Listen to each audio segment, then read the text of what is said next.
Welcome to the Creepin' It Real Show, your one-stop shop for weird news, spooky, otherworldly, and paranormal shenanigans.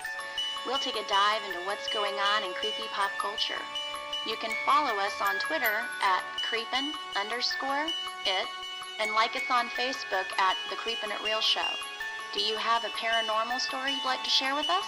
You can email us at creepinitrealshow@gmail.com. Hello and welcome to the Creepin' It Real Show. I am host Christy and I will be your host with the most tonight. And I have some VSPs joining me. That is very special people. Yardley, Hey. who is right off of I'm sure you have the fresh off Bourbon Street glow going on right now. How are you doing? Ooh la la. I'm doing good, and we stay the hell away from Bourbon Street. I know. It's not even.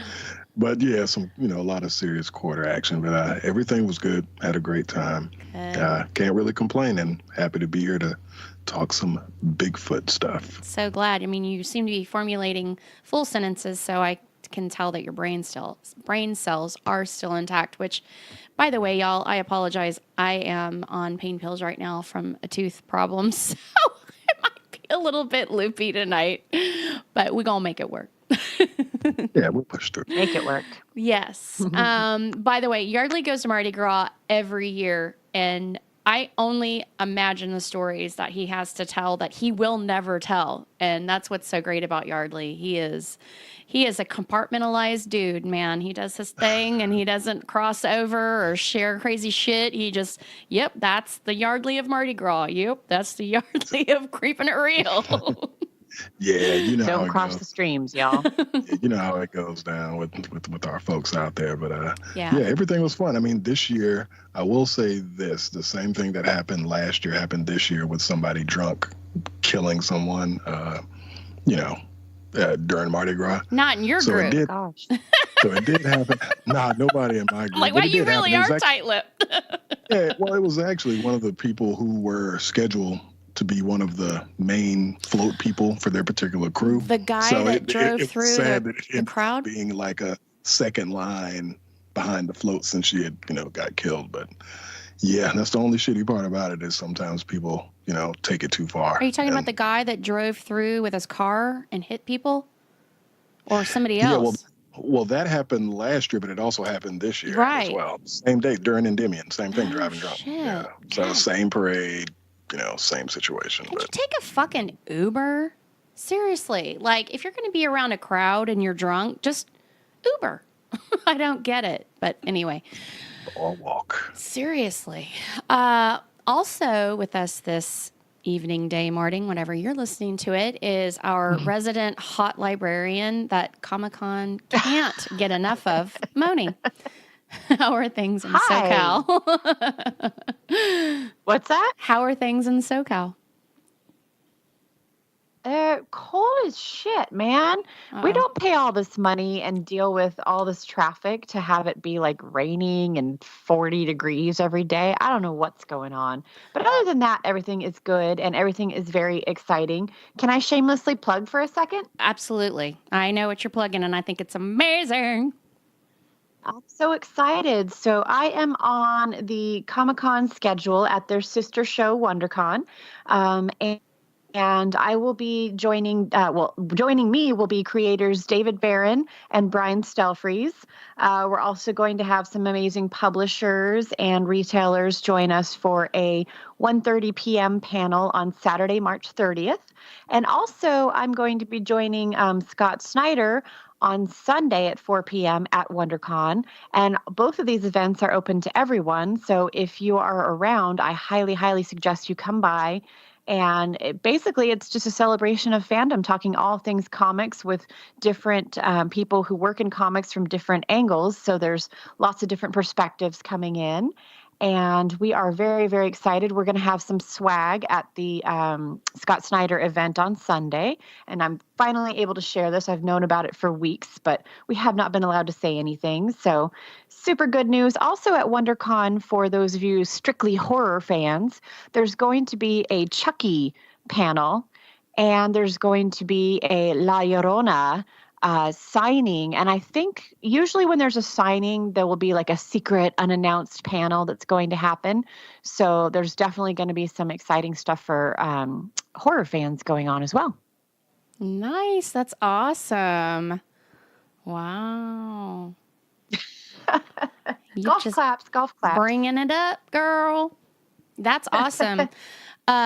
So quick question. I know this is not in direct correlation with what you just announced, but have you seen the newest movie, and do you have any kind of thought? I know Yardley's feelings about it. So Captain Marvel.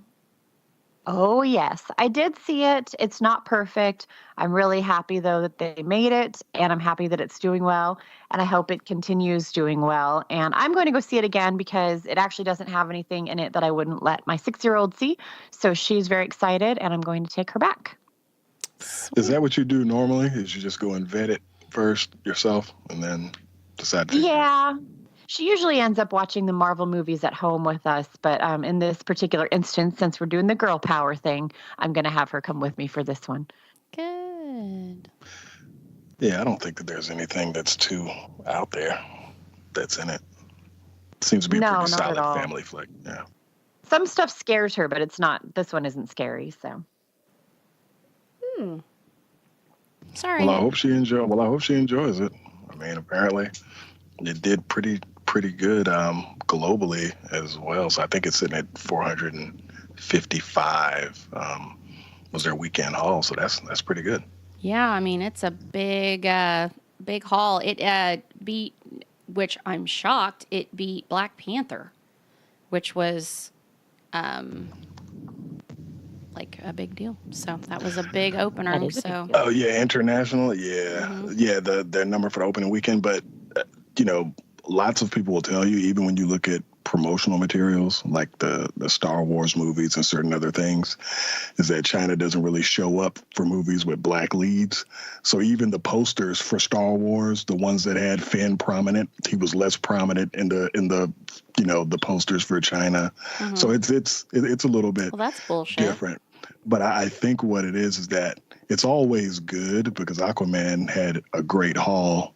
Mainly because of, overseas, but it's always good to try to do damage as much as you can in the United States box office because you can't always count on getting bailed out. You know what I mean? Yeah, overseas. For sure. But yeah, it's a good thing. It's doing damage, so let's hope it keeps its legs. I really, right on. I think, and this is, I think anybody who's African American can also relate, but on a whole other level. But seeing female superheroes is such a bizarre thing to me. I don't really remember as a kid, of course, Superman, Batman, and all that. But I don't think. I think the only person I correlated when I was a kid as a superhero. I mean, we had Wonder Woman on TV.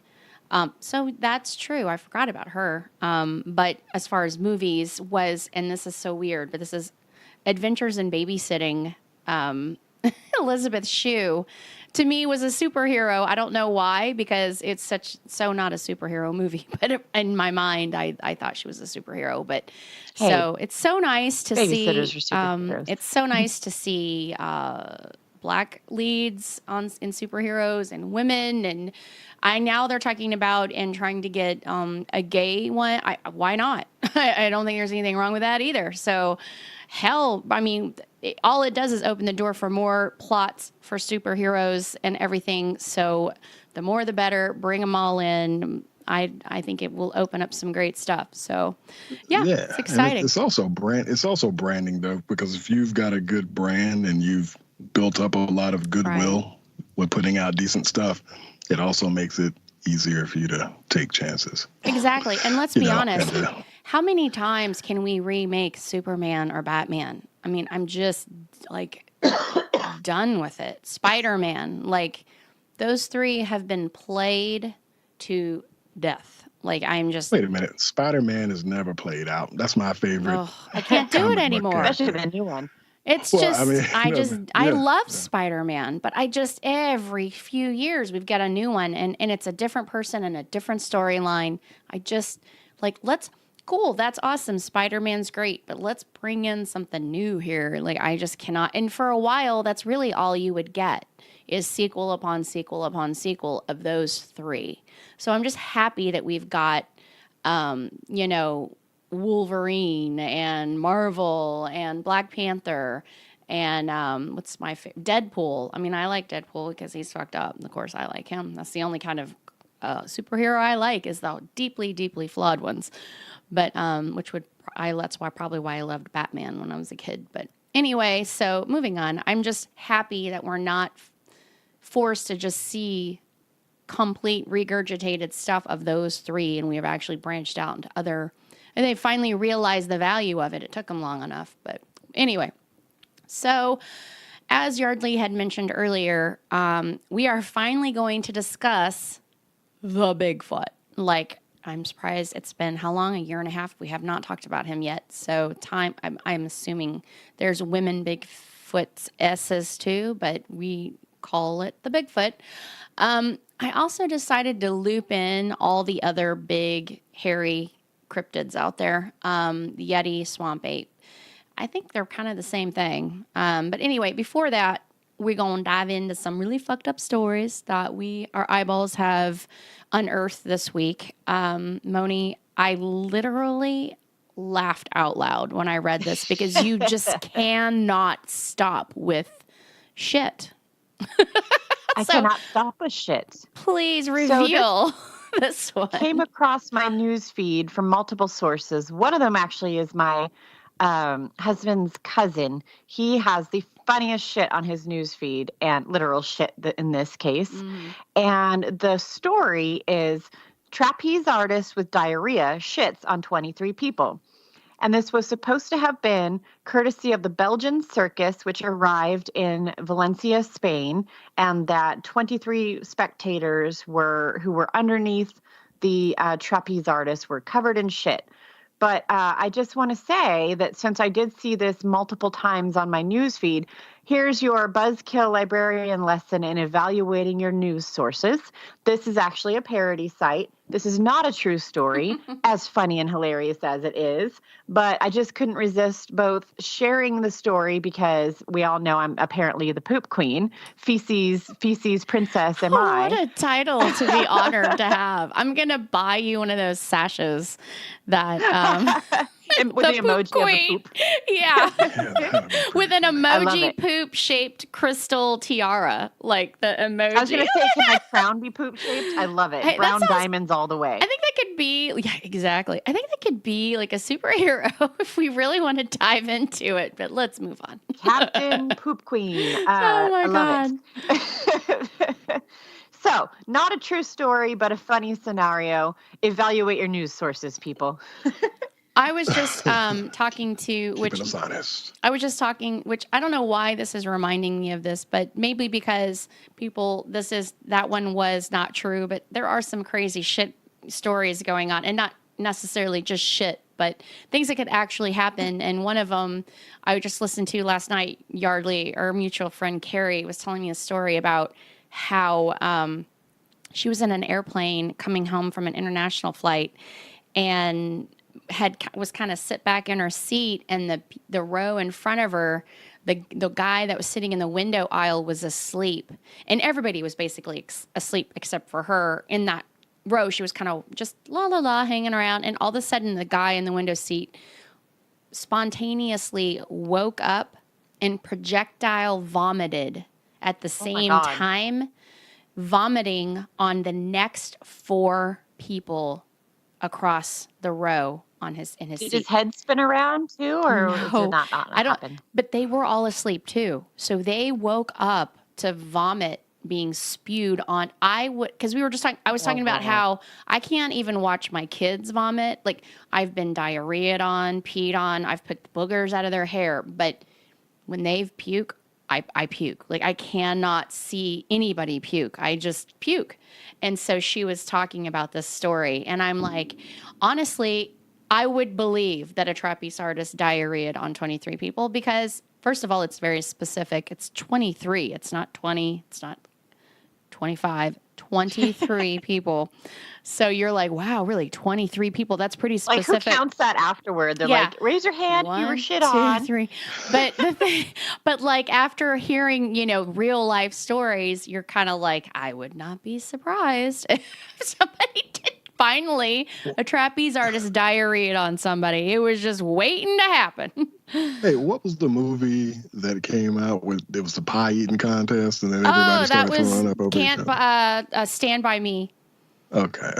Oh, That- yeah. It made me think of that. The only reason why I know this is because I had my kids watch all the classics from the 80s and the 90s. And of course, that was one of them. And I'm like, you got to watch Stand By Me. What? Such a fucking great movie. And it still stands the test of time. Well, first of all, because it was filmed to be in the 50s. So, it can be a classic. But what a great movie. But anyway, so Yardley, this excites me because I am a huge Jordan Peele fan. Tell us about Us. Well, yeah, some reviews for the Us movie have started trickling in. So with 41 critic reviews on Rotten Tomatoes, it's at 100%. So it appears, just reading other reviews from like Variety, Hollywood Reporter, and things like that, they're totally available online. It pretty much seems that Jordan Peele is not necessarily going to have any type of a sophomore slump. The reviews have been pretty positive, of course, as of yet, at least on Rotten Tomatoes. And we know that this review count is going to go up. A lot of people really favor the movie. So when we talked about the trailer for the movie when it first came out, we were asking each other, what did we think that the movie would be about? And I had floated out there that we were our worst enemies. It just seemed to be one of those things where, in the trailer where they're sitting across from each other and kind of wondering what's going on. I kind of figured that could be a theme of the movie. So Jordan Peele did an interview with Variety during this promotional tour with Lupita Nyong'o. And he essentially said that was pretty much the point of the movie, of saying that we're our own worst enemies. And he was also saying that there were other messages that the viewers will have to decipher on their own when they watch it. So for me, I just picked this story because it seemed to be very encouraging, because a lot of us and a lot of people are excited about it. So that kind of, makes me want to run to the theater on the 22nd. Oh, me too. For sure. I can't wait. I'm excited. Thanks for giving us an update. Yeah. Well, and you know what? And the other thing that I have to say is encouraging, because, like a lot of times that people get opportunity, they might win an Oscar or a big reward. It almost seems like a lot of people who win Oscars, it doesn't necessarily accelerate their careers. You know what I mean? Right. Sometimes they win an Oscar and then they line up a bunch of, either mediocre gigs or, some of the things, if they were a director or something, other things might not have panned out. But it seems like listening to the people who know Jordan Peele and looking at the content, including, we know that the Twilight Zone series is something that's going to be on CBS All Access.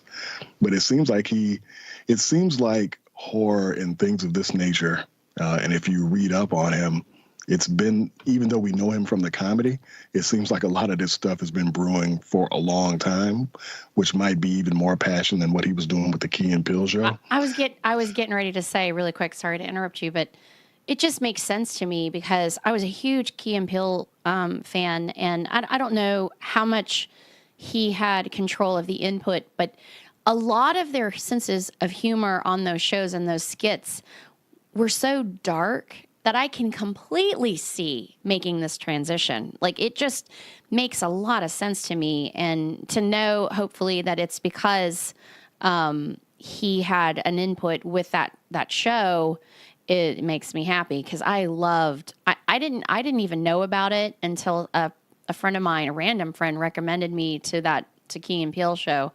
And I just couldn't get enough of it after I started watching it, because it's such a fucked up, good sense of humor that I think if you could do horror based on it. So I hope that this is not just, people always say sophomore slump, but I hope he continues. I hope this, truly seems to have a knack for developing these really fucked up horror stories.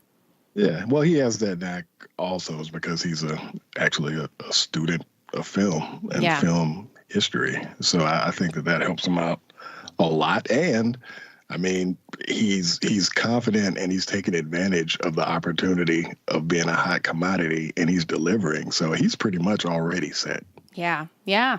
I can see him going down and making this just, I mean, I'm sure he'll probably churn out some other good stuff, but I can see him becoming like a George A. Romero or something just of our time, because his content is so,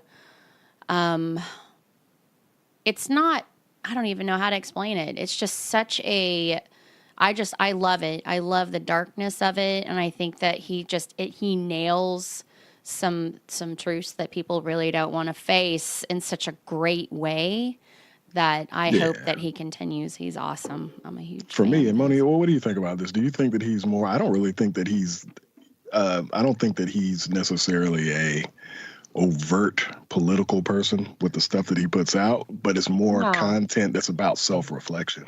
Absolutely. Yeah, it's very thought provoking, and I think that's what makes it brilliant, honestly. So Absolutely. It's the delivery. I mean, he just does it so well. I just thought, I mean, I knew, and Get Out is still one of my favorite movies. I loved it, and I just thought the way it was made. I mean, yes, the topic is there, it's funny in a truthful way, if that makes sense. yeah, But the way he delivered it was so creative. And even though, I mean, a lot of times when you get those big reveal movies where the ending is like clear, like Sixth Sense, like I love Sixth Sense. I cannot fucking watch that movie anymore because I already know like the big right. piece of the movie, you know, is so shocking that you're like, yeah, whatever. I mean, now you can't watch it again. Or the others where, you know, oh, they're dead. And you like, you know, Spoilers. this one, there's this, you know, well, oh no, 10 years ago or 16 years ago or Teasing. whatever. But anyway, like with his movie, there was a reveal. I mean, I think we all knew from the beginning that some shit was fucked up.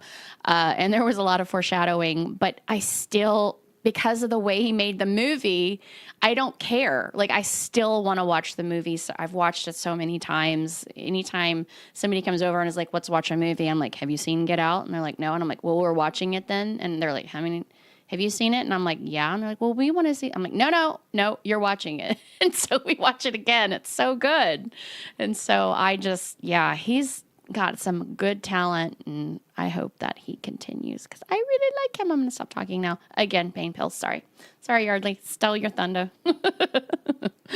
No, I'm good. I mean, I pretty much wrapped up though. I just wanted to make sure that everybody was aware. All of the people who were excited knew, you know, that they knew that a lot of people were favoring the flick. Awesome. Well, thanks sure. for giving us an update. So Christy, if I find all the poop stories, you find all your spirit animal stories. That's true. This article starts with, it's always 5 o'clock somewhere.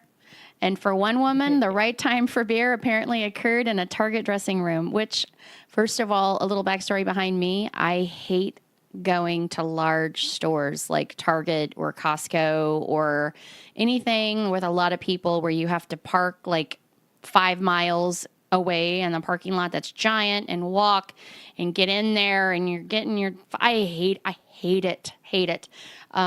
Last weekend, usually Rick goes to Sam's or Costco. I'm willing to go to the grocery store 5 times that week if it means I don't have to go to Costco one time. So he goes to Costco and then I go to the grocery store intermittently needing whatever.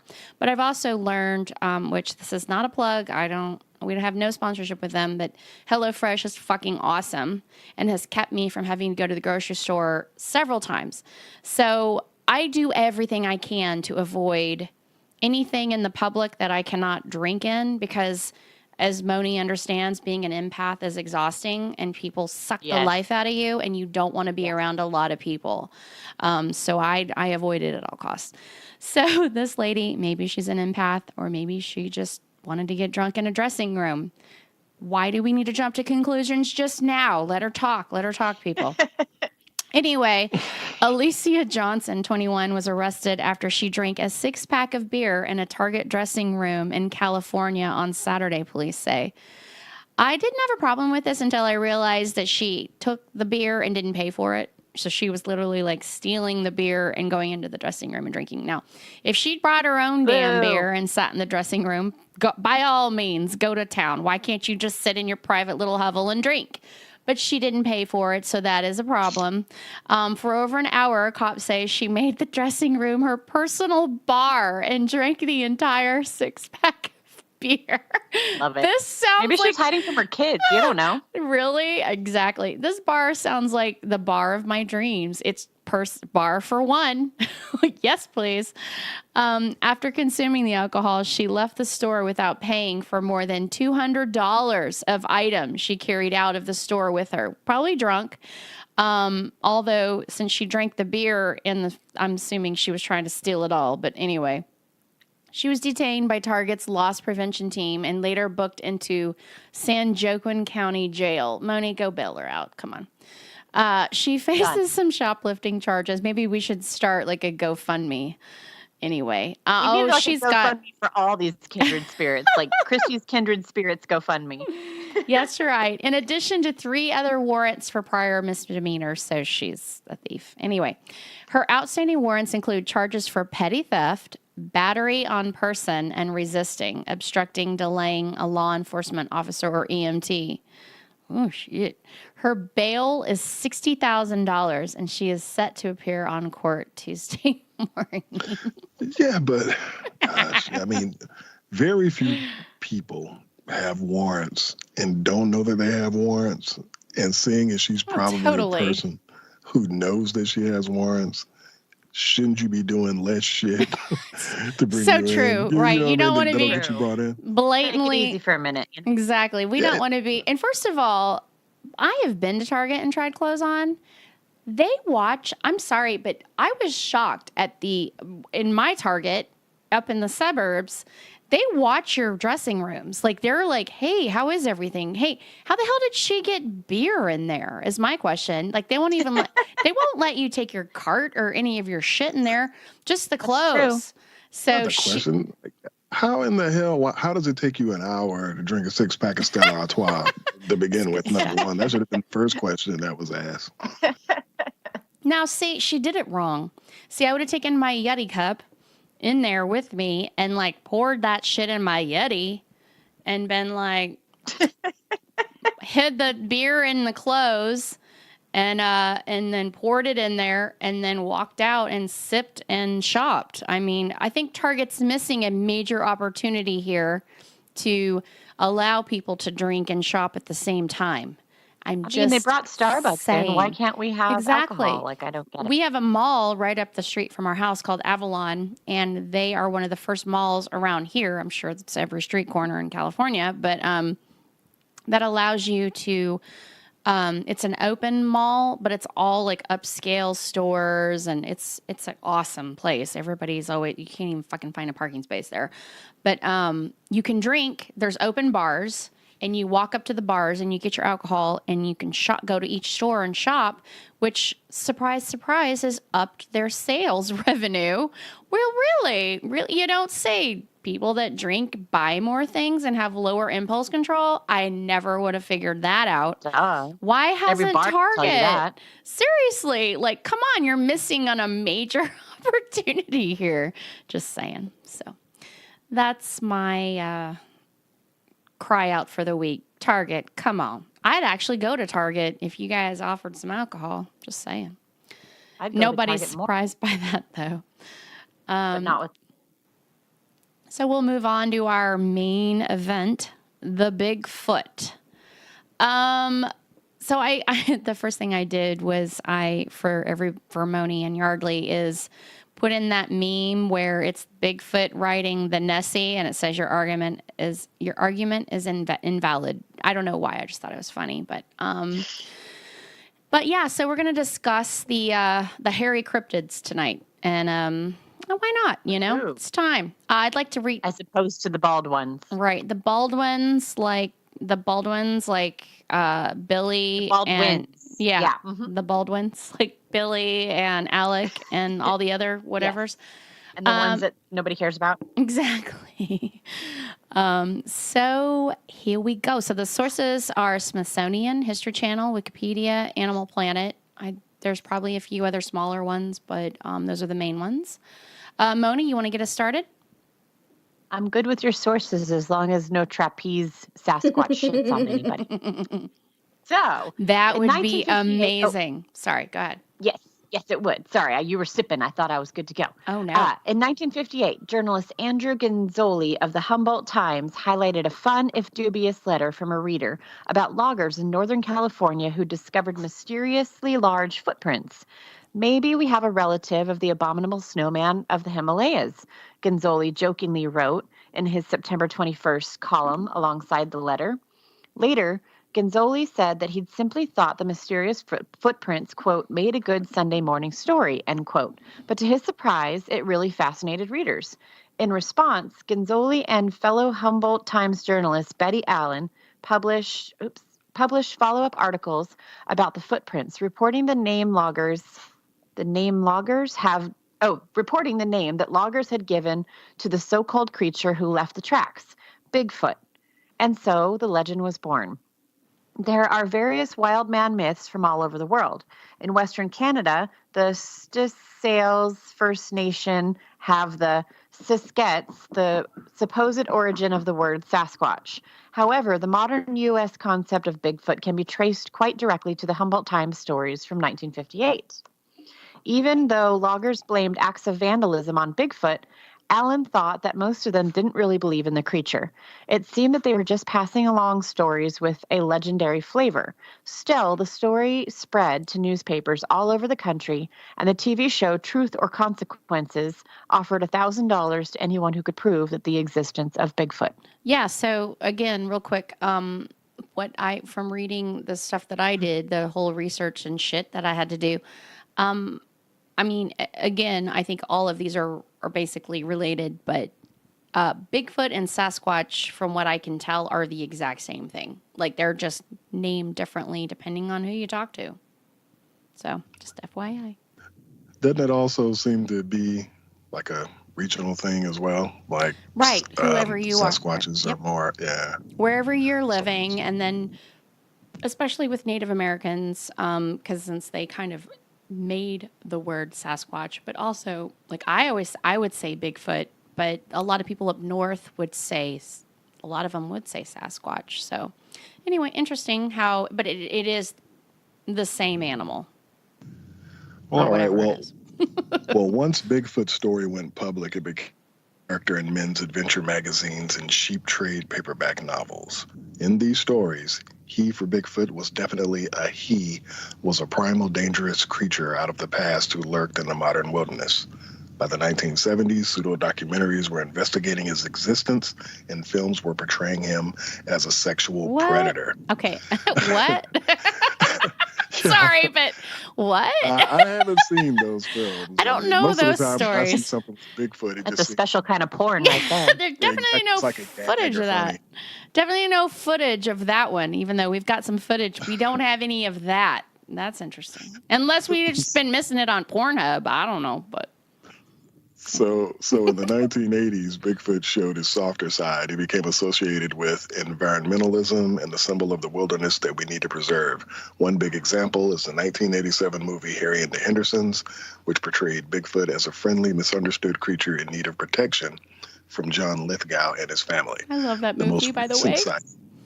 Loved it. The most recent sighting in June 2018 was by a woman in Florida who reported a creature that looked like a large pile of soggy grass. Other evidence in the database includes a supposed Bigfoot scat, nets, and noises. If a tree falls in the forest and no one is around to hear it, it may not make a sound, but it seems someone will report that a Bigfoot knocked it over. So I might be really stupid, which that might not be, I may, but I didn't know what scat was until I was doing the research on this. It's Bigfoot shit is Poop. what it is. Poo-poo. It's poop. Poo-poo. We know you know, Moni. Moni knows. I do. What other words are there for Queen poop? Scat. I am putting that on one of those cups, and I'm ordering it for you. with Done. the Done poop deal. emoji. I actually heard the word scat before I heard the word poop. Really? Really? Yeah. I have never heard that Like word a before. wilderness term for like animal poop. So, yeah. Very interesting. Well, I am just so not cultured. That's what's happened here. Shame on my parents. Days of the poop. No. Yeah. Well, apparently, scat does not have anything to do with alcohol, which would be my dad, and partying, or my mother who likes Jesus. So, no scat here. I did not hear the scat word. So now I have been officially cultured. So we're going to go over quick the different types of the cryptids that I've decided to kind of group into this conversation. That's a lot of these. I did include the Yeti, even though I know he's not exactly North American. I just personally think he's the same dude. He just got a different haircut. He's got white hair or whatever. And some of them don't have white hair. Some of them have black hair. So I think it's kind of the same dude. Maybe got an albino Yeti or something going on. I don't know. Anyway. So Bigfoot and Sasquatch, again, I'm repeating, appear to be the same animal depending on the area of the U.S. or just your personal preference. Native Americans' importance of the Sasquatch. They are believed to be spirit animals that are guardians of the forest. If you encounter one, it means that you are exactly where you are supposed to be at that moment. Many reports in tribes where they hear them and have seen them. In North American folklore, Bigfoot or Sasquatch are said to be hairy, upright, walking, ape-like creatures that dwell in the wilderness and leave footprints. Well, yeah, of course they leave footprints if they're walking. They are strongly associated with Pacific Northwest, and individuals claim to see the creatures across North America.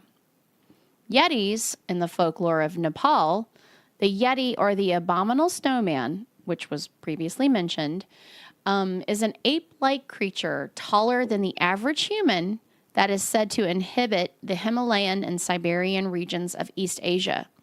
The names Yeti and Mate are commonly used by the people indigenous to the region and are part of their history and mythology. I cannot believe I could say indigenous on pain pills, but there I am being fucking brilliant.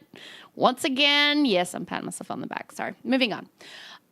Okay, I did loop in the skunk ape, swamp ape. They call it the swamp ape or the skunk ape, mainly because it's in the South, and that's kind of where we are at. So the skunk ape, also known as the swamp cabbage man. Cabbage? Why cabbage? What, does he like kimchi or something? What's going on with that? Anyway, swamp ape, stink ape. Stink ape sounds so familiar. It's almost like I'm thinking grape ape. Never mind. I'm thinking almost like I saw that in a cartoon in the 80s, but that's grape ape. Florida Bigfoot, Louisiana Bigfoot, Mayaca ape, swamp squatch. That sounds like a naughty version of my private parts, but and Mayaca skunk ape is a humanoid creature said to inhabit the U.S. states of Florida, North Carolina, and Arkansas, although reports from Florida are most common. Of course they are. It's Florida. Florida, of course. Anyway, judging from the photos, this creature the swamp ape appears to have a cat-like appearance mixed with ape Bigfoot. So judging from the drawings of swamp ape, which I did not include in here, I apologize, so that you guys could see the descriptions of the swamp skunk ape appeared to have almost like a mountain lion face with the Bigfoot body. So I thought that was interesting, but I didn't put it in here. Oh wait, there's the swamp ape picture, but it doesn't show them up close with the drawing. But so I did include for them to see. And I thought this was really interesting because this makes sense. If these things exist during wildfires, of course, they're going to come crawling out of the forest.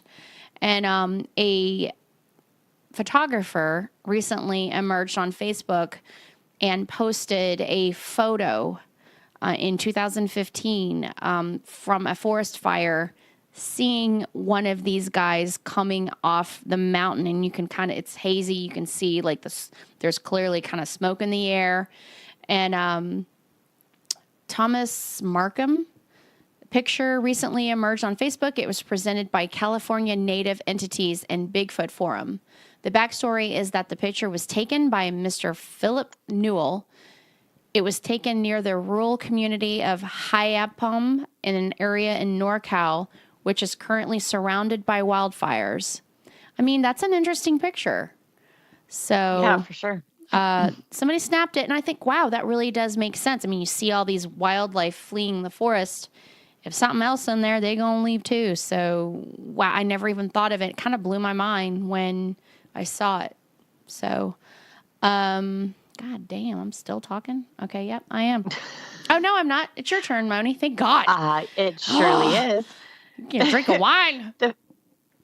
The famous Patterson-Gimlin footage. The Patterson-Gimlin film is widely regarded as one of the strongest pieces of evidence for the existence of Sasquatches. The footage was obtained in a remote mountainous area in Northern California in 1967. The two men involved were Roger Patterson and Bob Gimlin. Patterson was a rodeo rider from Yakima, Washington. He was trying to make a documentary about the Bigfoot mystery when he went down to Northern California with a rental 16mm movie camera after hearing about numerous tracks in the valley around Bluff Creek. The footage has been repeatedly analyzed by scientists over the last 40 years. It has never been proven to be a hoax, yet various individuals have confessed to being the man in the costume over the years. All the confessions contradict each other and are strongly suspected of being hoaxes themselves. No one has ever brought forward the actual costume involved, and no one has ever been able to create the matching costume, though many have tried. The difficulty in creating a matching costume has to do with the limb ratios. The figure in the footage has shorter legs and larger arms, proportionally, than a human. The differences are most apparent when the figure is juxtaposed to the figure of a human in a Bigfoot costume. So this is interesting to me because up until I started doing the research here, I thought this video was proved a hoax. I thought I thought so too. Yeah. I thought they said that it was a hoax. And as I started doing research, I realized that's not true.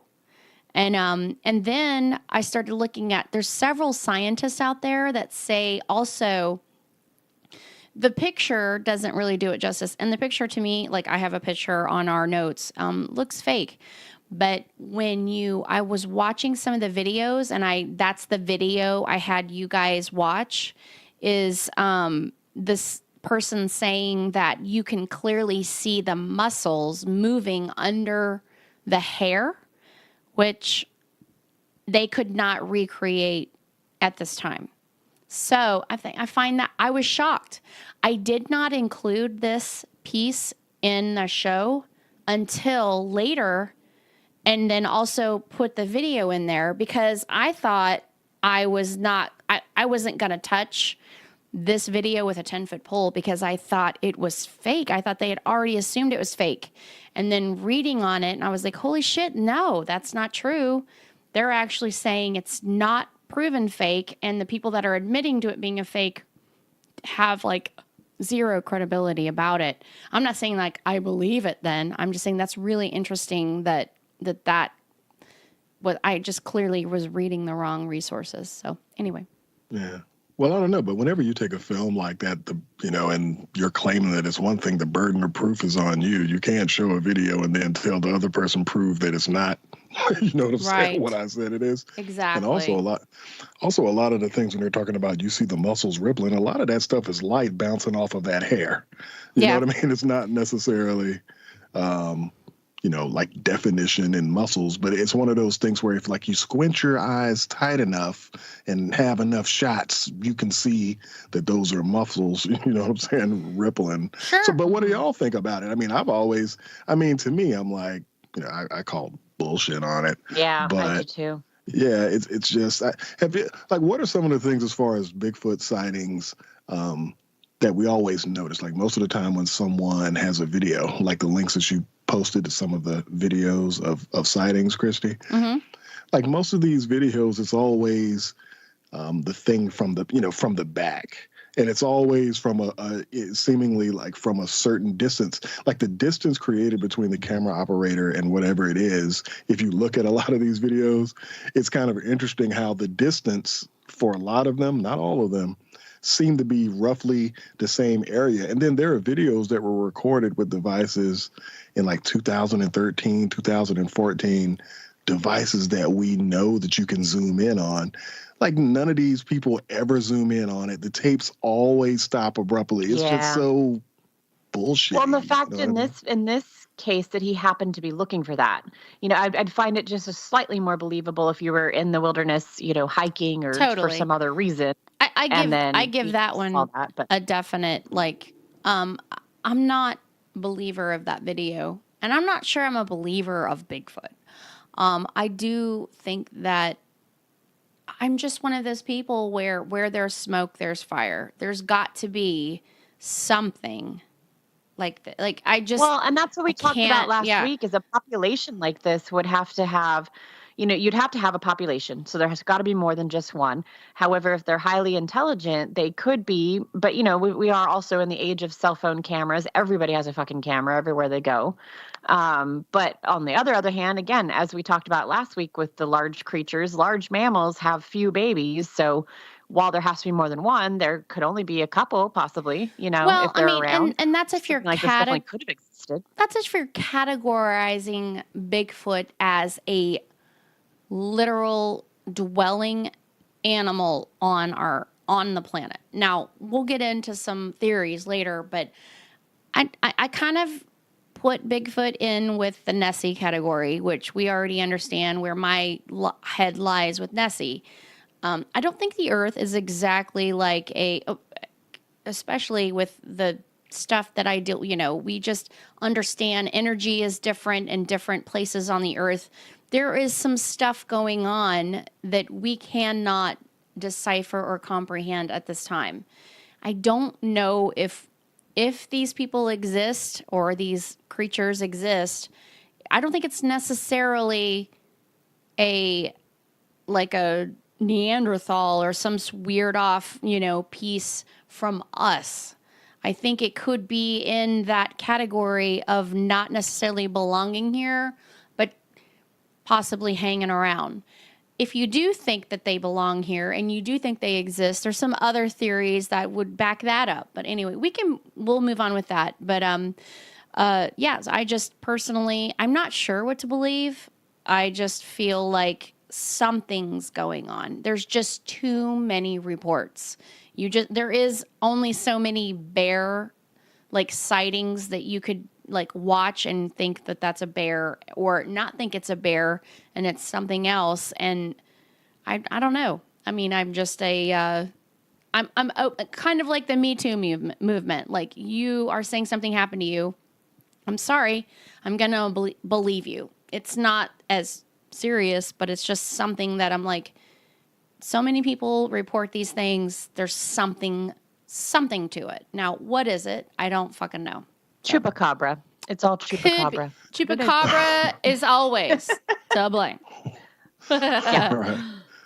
All right. So there are many examples of recordings attributed to the sounds of Bigfoots, which are very distinct from the sounds of other animals. Bigfoots are said to make loud howls and screams at night, as well as wood knocking sounds or rock clacking sounds. Okay, so I'm going to play something really quick, and y'all let me know. I mean, this is just, I'm literally holding my phone to the microphone. We are all about the technology up in here, people. If y'all can't, if it doesn't turn out well, then I will try to replay it over on for the show. So here we are. This is this guy saying he saw a Bigfoot, and then as he's walking towards it, heard this. Hold on. Oh shit, hold on. I will edit this. Just give me 1 second. I accidentally hit fast forward 20 seconds instead of play. So it's a small little button. All right.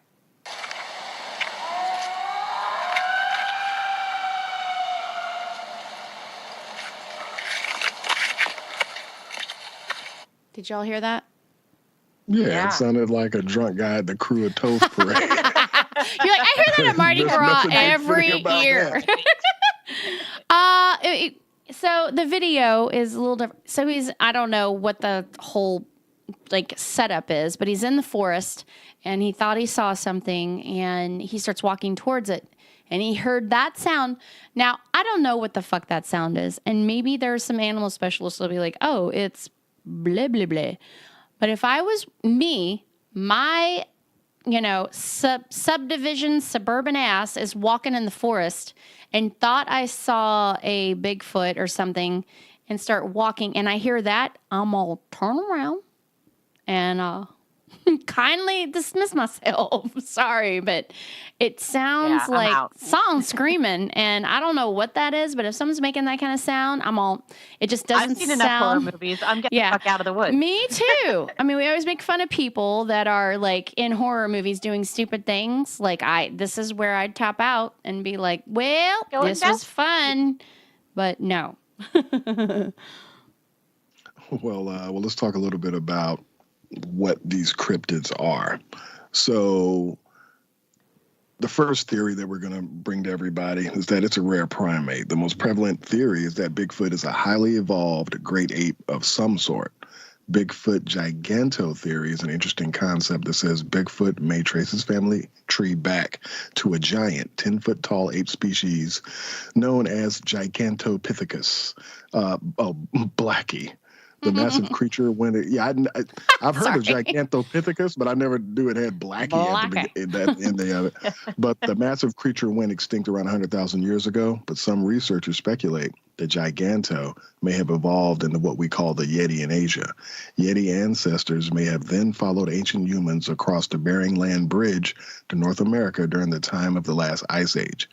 This accounts for two similar creatures, Sasquatch and the Yeti, existing so far apart. And it gives us an explanation for our Bigfoot.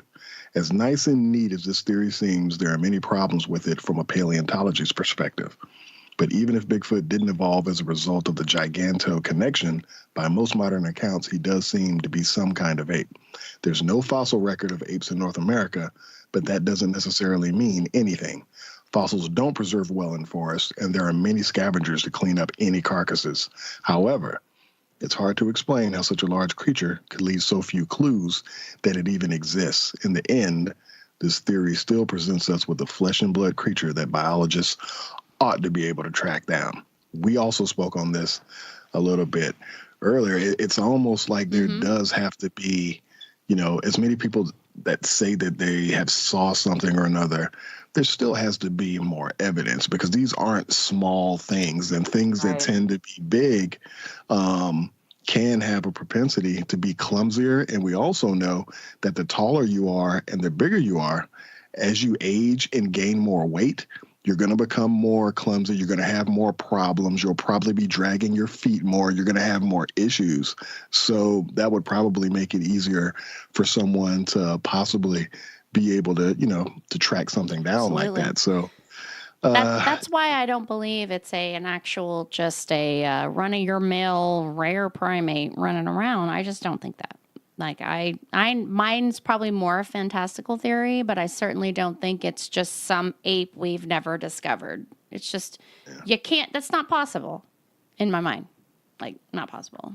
Do you ever feel like, this is for either of you, do y'all ever feel like there will be a time where some rich person will be like, you know what, fuck this shit, we're going to find Bigfoot, like we're going to put some money behind where people are seeing these things. We're going to do a little math and try to figure out these patterns, and we're going to try to find it. Do you think that if someone put the resources behind it, that they would actually find something that's really tangible, or you think it would be a waste of cash? I think there's a good potential for finding something that might have existed. I don't know that you'd find anything that exists still alive today, but I think you would find some real, fossil evidence that something like this, whether it was our missing link or whatever else, maybe existed at some point. Well, if we want to get super into conspiracy theories, there are several actual millionaires, billionaires that have invested in such things. And the interesting part is that when they research them and they build the teams, that they never come and this isn't about Bigfoot, this is about anything in general, never come forward with their findings. Now, does that mean that they found nothing, or does that mean that they found something and decided that they're keeping it to themselves? I don't know. The Quality Inn guy, he's the owner of the Quality Inn, which I think is like divorcee capital. Basically, anybody living in Quality Inns are probably going through divorce or something. But he's bought the Skinwalker Ranch. It just went up for sale. Again, he had bought it. I know, that's fascinating. Yeah, he bought it in the 90s, and he apparently he never came forward with his findings. I find that interesting. There is a few things that scientists that he pulled in said that they saw with their own eyes but couldn't get on camera. But the actual final reports of a 9-year investigation never came to light. Now, what does that mean? I don't know. But I just find it interesting that, yeah, I think people go into it and go, oh, we're going to figure this out and we're going to find the truth.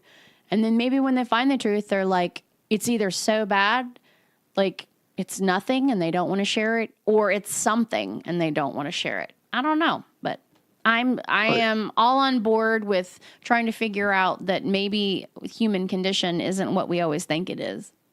Yeah. Well, I also think in the times that we live in, one, there's more people, so there's more chances for someone to see something like that. And we also live in the era of the look at me. You know, if someone saw a Sasquatch or a Yeti, everybody's trying to get hits. So I could totally see some fool, if it did exist, literally running it down and getting fucked up, you know, trying to get a video of it. And if it's an actual animal, like a deer or a bear, absolutely. Like I don't. If we're going to believe that the Sasquatch exists, I personally can't categorize it as a mammal walking around. I can't. Like, if we want to get crazy and say it does exist, I am with you. It doesn't exist in the land that it is a actual just mammal walking around the forests. I just don't think that. So, and I don't even know if I get on board with this theory. That's mine. Theory number 2 is Sasquatch a forest spirit?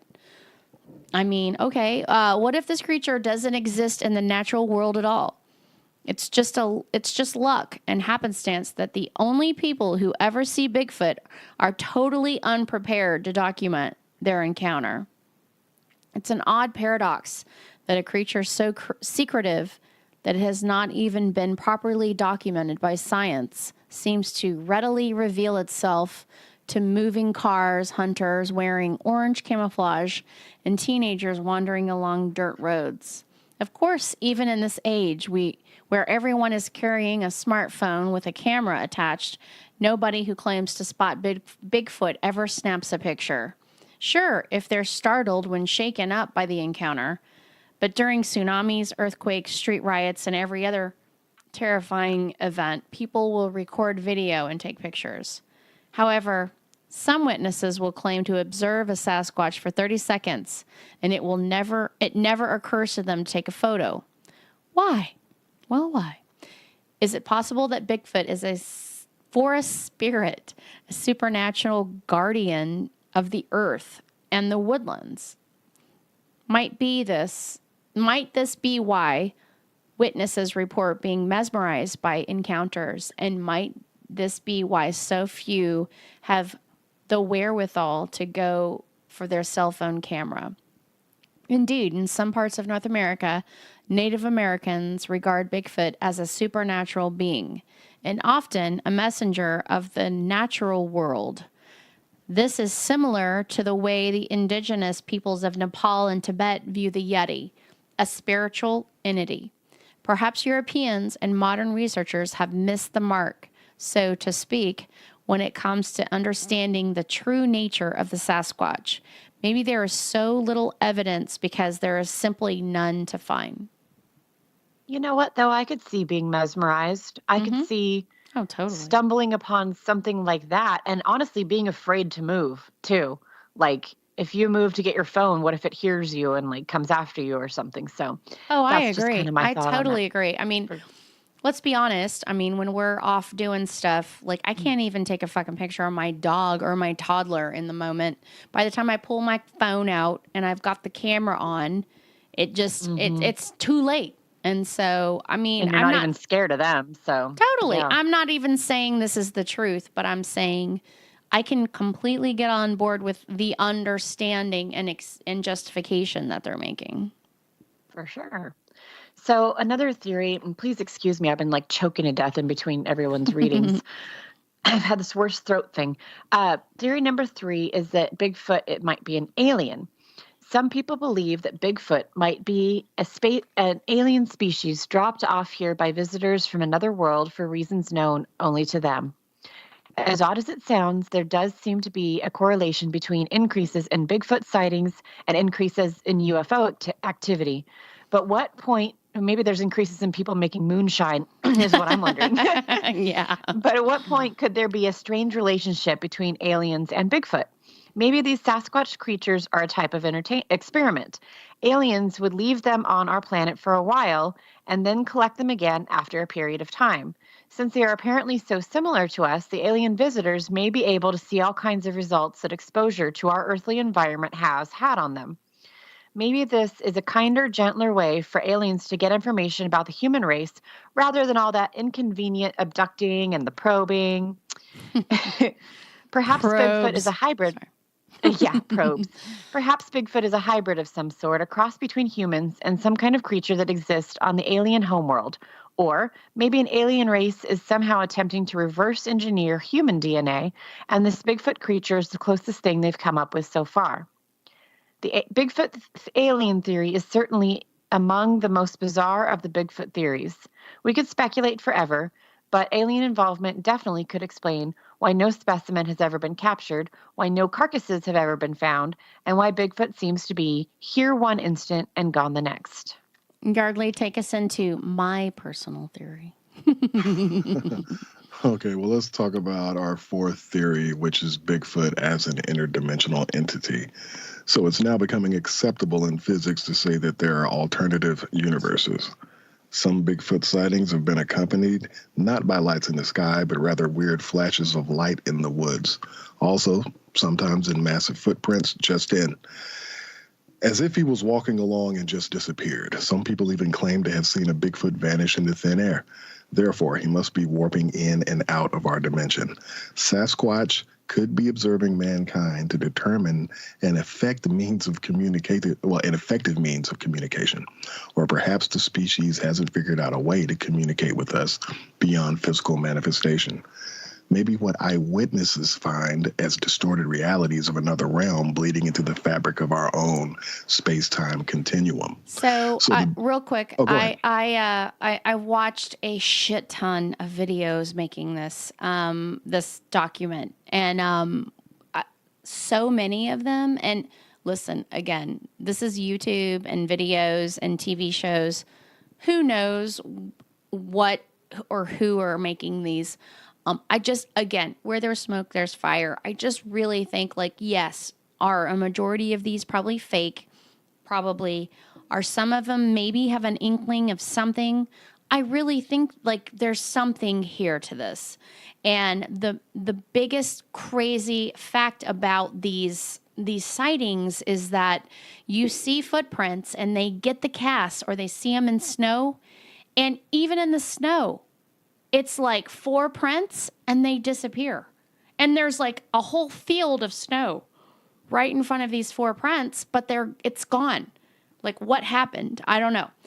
Again, could somebody have strapped on a cast of a footprint? And really, I mean, sure.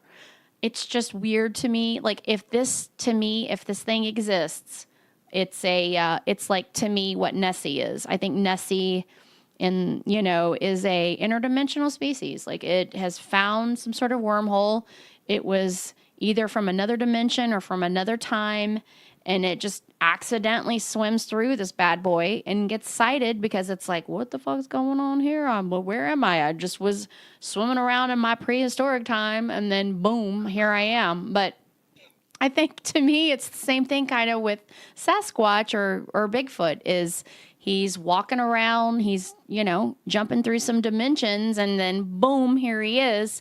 And then boom, he gets the fuck out because we're aggressive and assholes. So That's my take on it. Well, let's dive into the Bigfoot UFO CIA investigation. So in the 1960s, the CIA investigated an alleged simultaneous encounter with Bigfoot and a UFO at Presque Isle Park in the all too appropriately named city of Erie, Pennsylvania.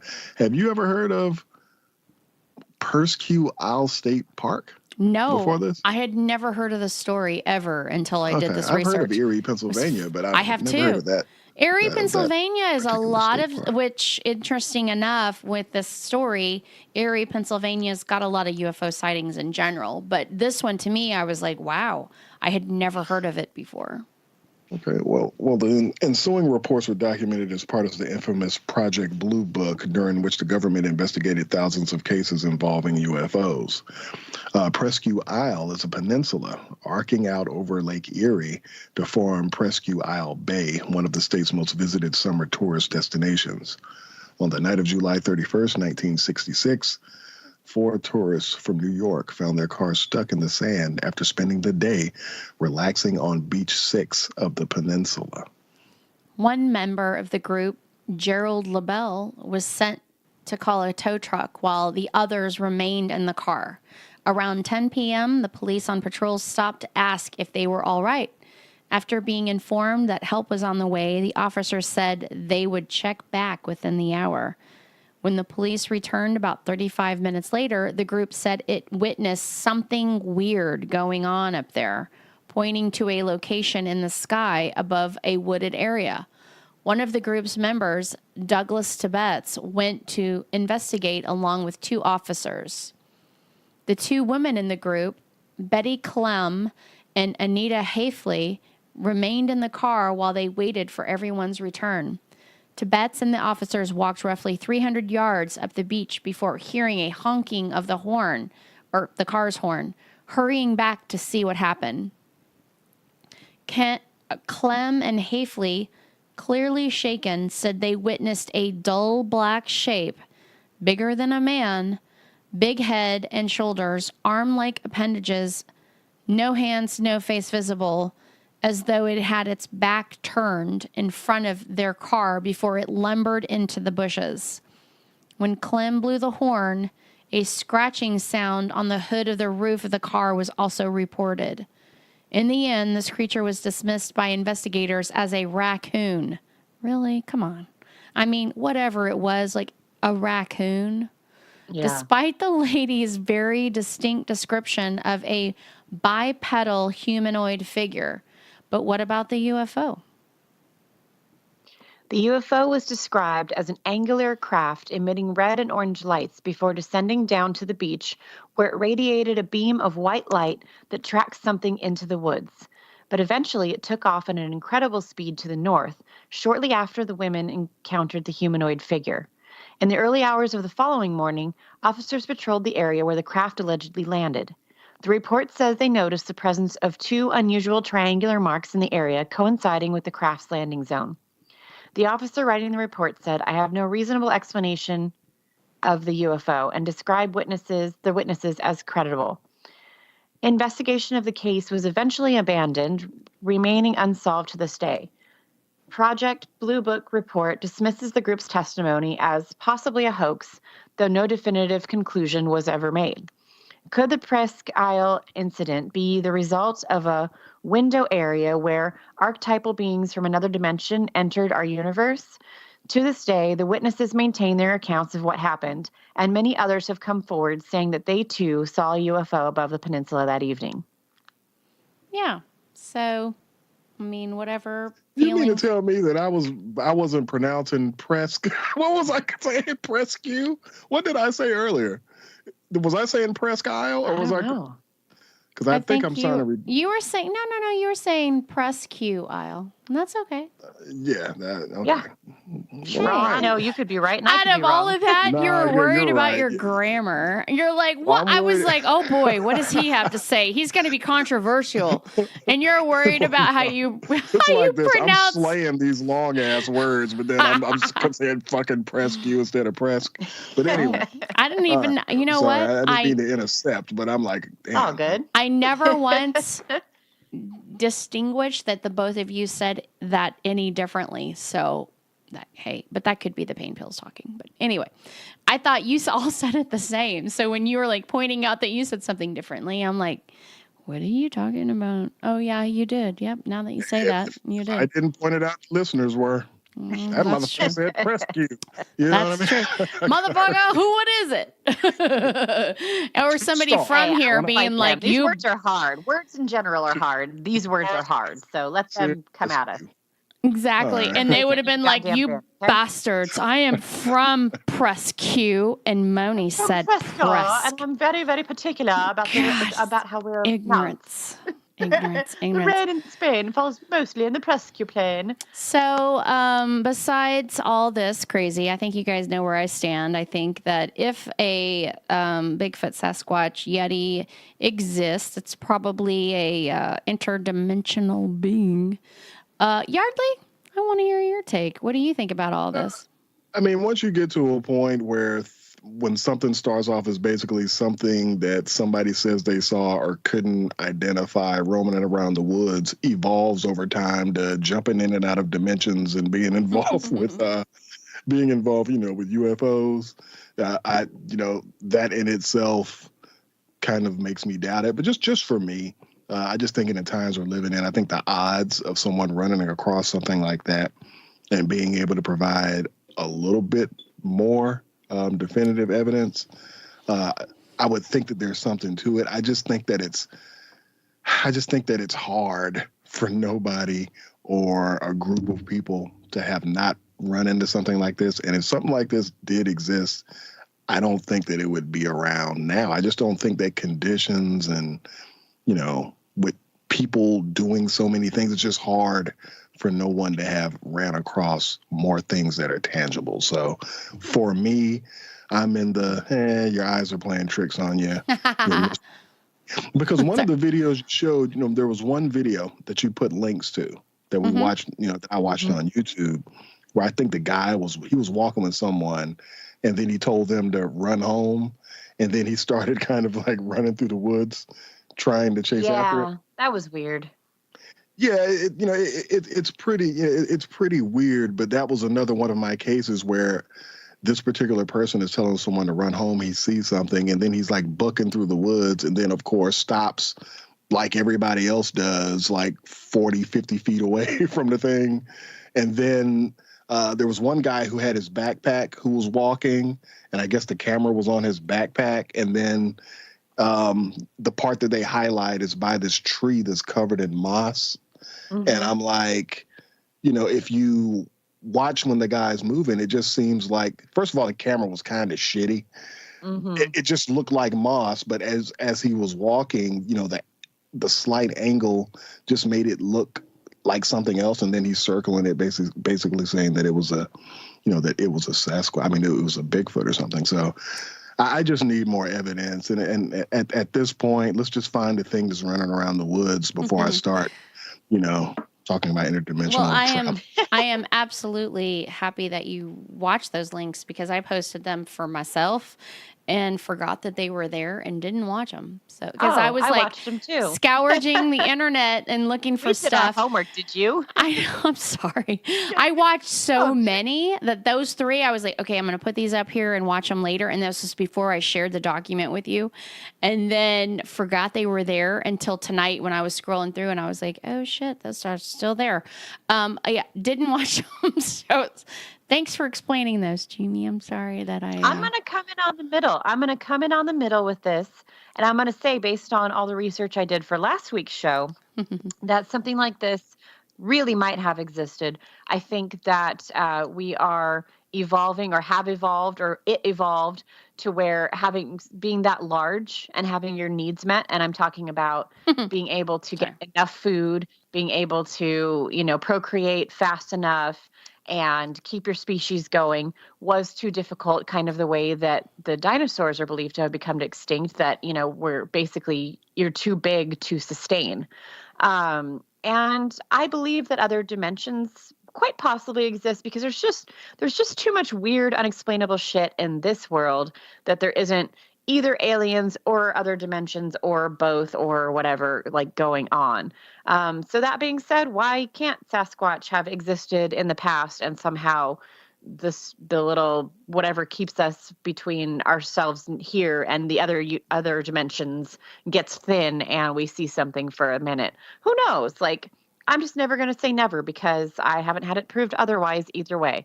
So I'm saying maybe is what I'm saying. I'm telling you that you and I are on probably the same page. I'm not like these things exist. I totally agree with you. I think that, okay, of course, the craziest part about it is, Moni, after you brought up the whole giants thing, I mean, the research online says that giants exist. Like existed. Yep. Like they existed. Like no matter what we want to just poo-poo, whatever that meant to them at the time, they did exist. And there is a huge amount of scientific evidence behind them. But nobody 10 years ago would have ever thought that. And so Here we are now understanding that giants did actually exist. And now maybe there is something with dimensions, or maybe, like you said, Bigfoots did exist, or they do exist, and they just are very crafty. I don't know, but I'm on the border of I'm open to it, just like I'm open to Nessie, or I don't think the chupacabra really exists, but I could kind of get behind it. I mean, I do live in that area. I did grow up in that area, so I kind of, I mean, like when I left there, I was like, chupacabra and aliens exist. But as I've been away from New Mexico for a time, I'm starting to kind of, change my perspective a hair. Fine, then I don't think Sasquatch has ever ridden on Nessie. No, before. Definitely hasn't. I thought that meme was hysterical, though, so I had to include it. But yeah, I mean, I don't know. I'm open to the dimension thing. I really think there's something there. Scientists have already agreed that there's other dimensions. And I think a lot of people have categorized aliens and all the stuff that we can't explain as a interdimensional thing. I think that's fair for now because we, our tiny, puny human brains, can't comprehend what the fuck's going on.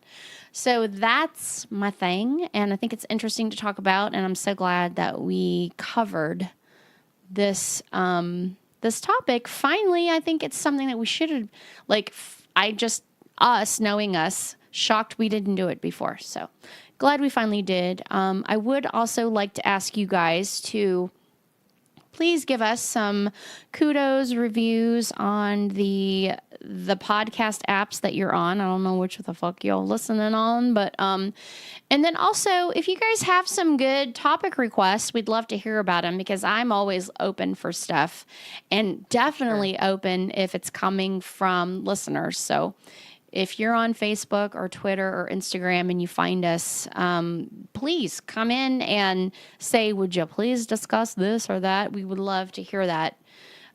Yardley, do you have anything that you'd like to announce for next week, or are we still in the don't know zone? Because that's happened to me several times, and I am not judging. Well, it's in the don't know zone. Well, listeners, I'd like to let you know that I was, for some reason in my head, I thought that my turn was going to come up right before the Us movie. Mardi Gras. So I'll figure out, I'm kind of in the mood. Mardi Gras brain cell melt. Yeah, it happens. Exactly. Brain. Yeah. Well, that is true, too. I totally didn't have anything on my mind, but, taking all of that in. I don't blame you. Yeah, but at the same time, I will post what the next movie review will be. I'll post it on our Facebook page at facebook.com/Creeping It Real Show. I'll have that posted in the next, shortly. You'll know, and probably in the next couple of days, it'll be up there. And we'll do something else, but we absolutely have to talk about the Us movie after we watch it. So definitely. whoever's turn that is, make sure you, put that in. Being hijacked. Yep.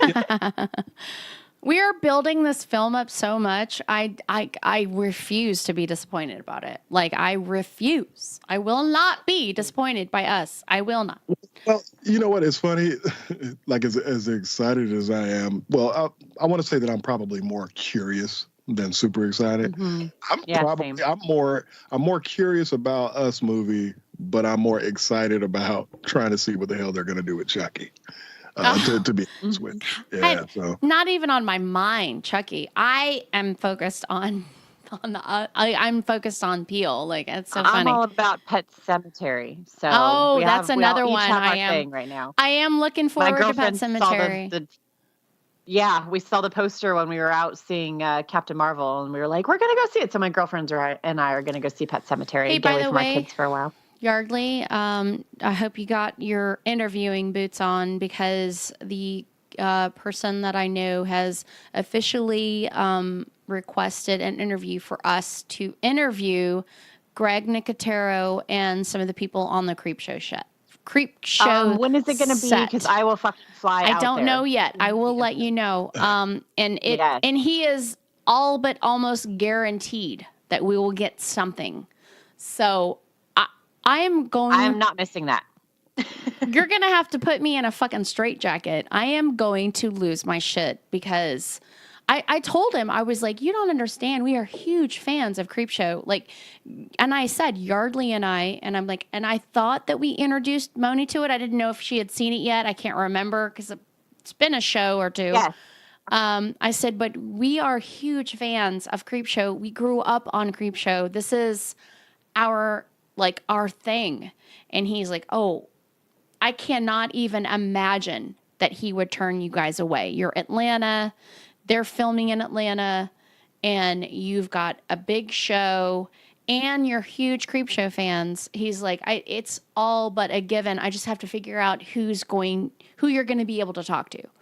So, oh my God, dead.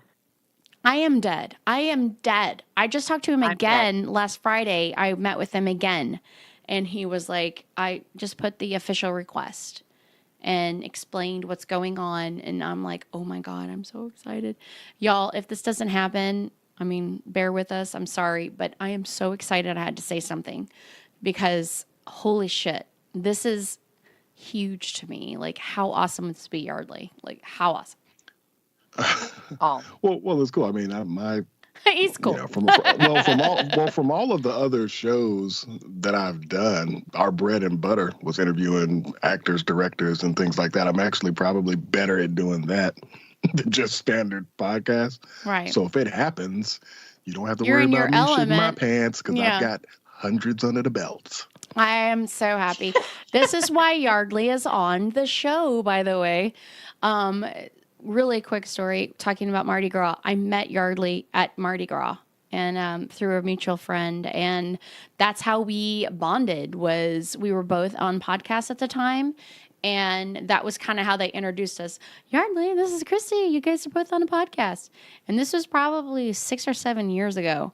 And then we brought each other on each other's podcasts at the time, and then kind of stayed in touch. And besides Moni, he was the first person I thought of for this show. And I thought, if I can't get these two people, I don't want to do the show. Like, I needed both of them. In my mind, that was it.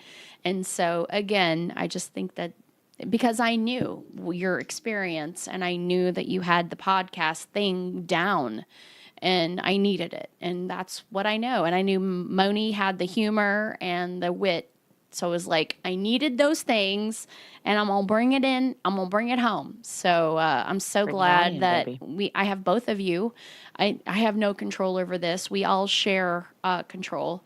I'm just saying, I put the idea together. That was what I thought of. And Yardley is the essential permanent, he's an expert.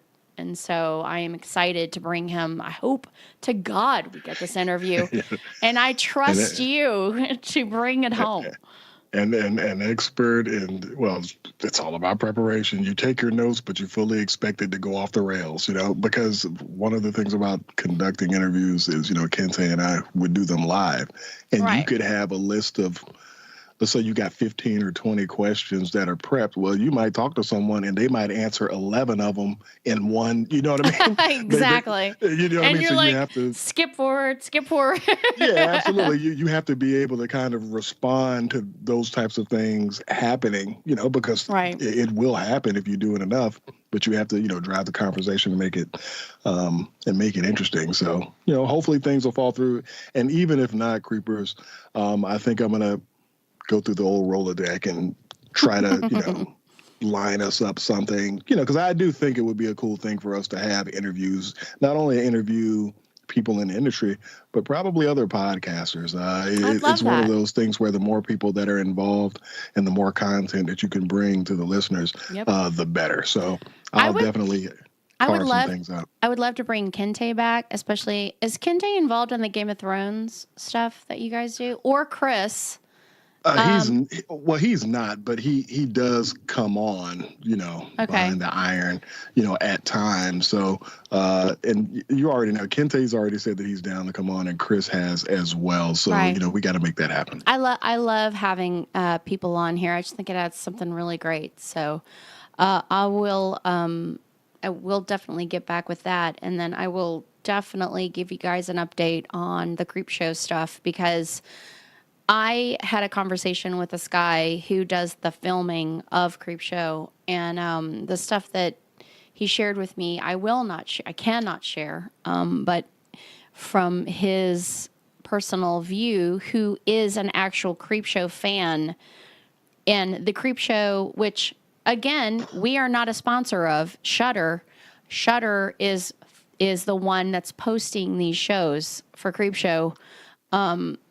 He's saying that there's so many Easter eggs and everything. It's such a throwback, and all the original people are involved, except for, of course, George A. Romero. But anyway, it's supposed to be amazing. So he was like, I wish I could tell you. And he told me a few things, and he's like, you can't tell anybody. And I'm like, fine. So anyway, it's going to be good. I'm really stoked about it. I think it's going to be the new Twilight Zone, in my opinion, although Twilight Zone is coming back too. So we'll talk about that another day.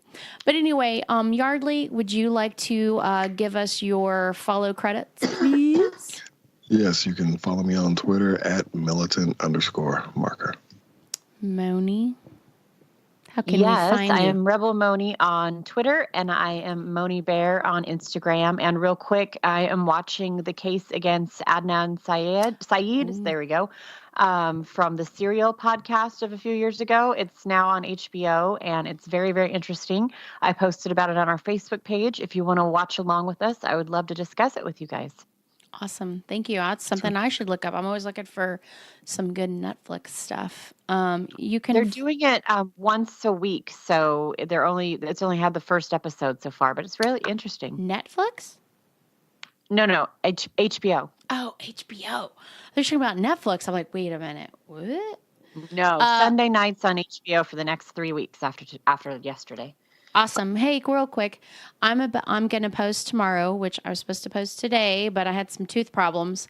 The Moni and I's weird impromptu show that we did last week. I had some weird, I keep saying, but I had some really weird problems on my computer. And my husband's not in town right now, and so I don't know how to fucking fix them, which he could probably sit down and do. I just fixed them yesterday, so I will be posting Moni and I's Leaving Neverland conversation tomorrow. And listen, if you have trigger warnings or have some issues, please don't listen to this one. Or if you do and you need the support, then listen to it. It's a hard conversation. So I would like to just bring that out. And then also, you can find me at Creepin' at Christy on Instagram and Creepin_it on Twitter. And then, of course, you can find us on Facebook. We are very active on Facebook. So we are just covered next week. So we gonna close this biatch. Yardley, you got anything to say? I'm just laughing. We were talking about the all the documentaries and shit. I'm like, I'm gonna fuck. come out with one called "Your Fucking Parents Failed You." No, but shit. anyway.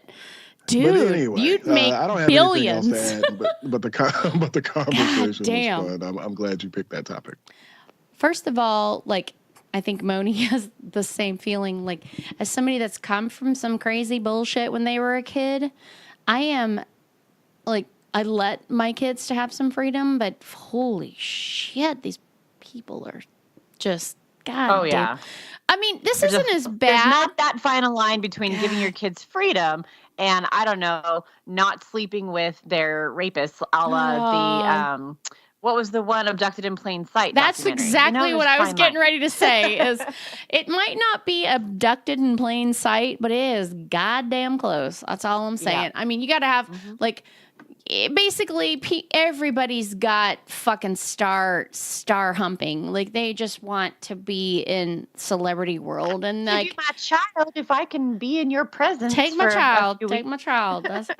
It's just sad. And by the way, real quick, I mean, I don't get any kind of like kickback on this, but I listened to the last podcast on the left version of Leaving Neverland, and I think they fucking nailed it. So they were very respective, which for 3 dudes, that's saying something. 3 white dudes nailed Leaving Neverland very well. They were very like, yeah, they get it. And so I was like, wow, yeah. As somebody who was molested as a child, I was like, wow, yeah, that's pretty close to feeling of Michael Jackson and his whole shit show. So if you're looking for more Leaving Neverland content, you can definitely look them up.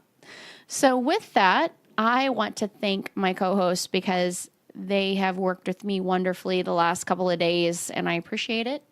And as always, I love me and Moni's conversation, but once I bring in the Yardleys, I just know that the 3 of us, like, we got some good shit going. We always have a great perspective, and I appreciate that. So thanks, guys, for working with me tonight. And everybody else, yeah, creep it real.